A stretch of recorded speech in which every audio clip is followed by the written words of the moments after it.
और गुजरात चुनाव के नतीजों के बाद मोदी सरकार को यह एहसास हुआ कि उसे गांव और किसानों के लिए कुछ खास करना ही होगा और जी बिजनेस ने इसे लेकर एक बड़ी कवरेज भी आपको दिखाई थी। अब जी बिजनेस के पास एक और एक्सक्लूसिव खबर है कि बजट में किसानों के लिए सरकार एक बड़ी योजना का ऐलान कर सकती है।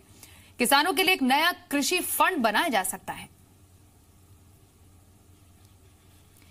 इस वक्त हमारे साथ मेरे सहयोगी प्रकाश प्रियदर्शी जुड़े हैं। प्रकाश, ये किसानों के लिए कितनी बड़ी राहत होगी? देखिए, सरकार के सामने सबसे बड़ी चुनौती है किसानों के इनकम को बढ़ाना और उसके मद्देनजर इस बजट में कुछ बड़ी घोषणाएं हो सकती हैं।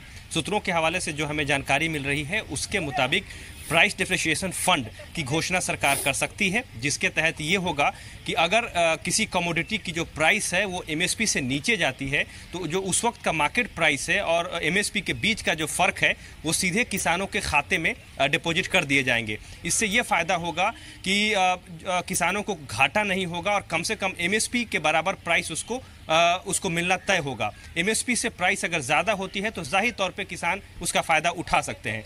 दूसरी चीज़ ये है कि इसके लिए उन्हें नज़दीकी मंडी में जाकर अपनी कमोडिटी का रजिस्ट्रेशन कराना होगा। राज्य सरकारें कितनी कमोडिटी है, कितने रजिस्ट्रेशन हुए हैं, इसकी जानकारी सरकार को देगी और उसी आधार पर ये पैसे किसानों के खाते में डाले जाएंगे। राज्यों की भूमिका काफ़ी अहम होगी क्योंकि पूरी लिस्ट जो है उन्हीं को तैयार करनी है। प्रोक्यूरमेंट एजेंसी की जहां तक बात करें, उसका जो इंफ्रास्ट्रक्चर है काफ़ी ख़राब है, जिसकी वजह से किसानों को फ़ायदा जो है एमएसपी का नहीं हो पाता क्योंकि प्रोक्यूरमेंट एजेंसी तक उनकी पहुंच ही नहीं होती ताकि वो एमएसपी का फ़ायदा उठा पाएँ।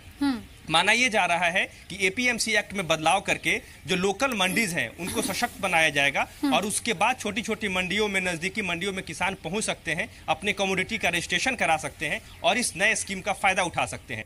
जी, बहुत शुक्रिया प्रकाश कि नए साल में बजट के टाइम पर किसानों के लिए खासतौर पर फार्मर फ्रेंडली बजट और योजनाएं देखने को मिल सकती है।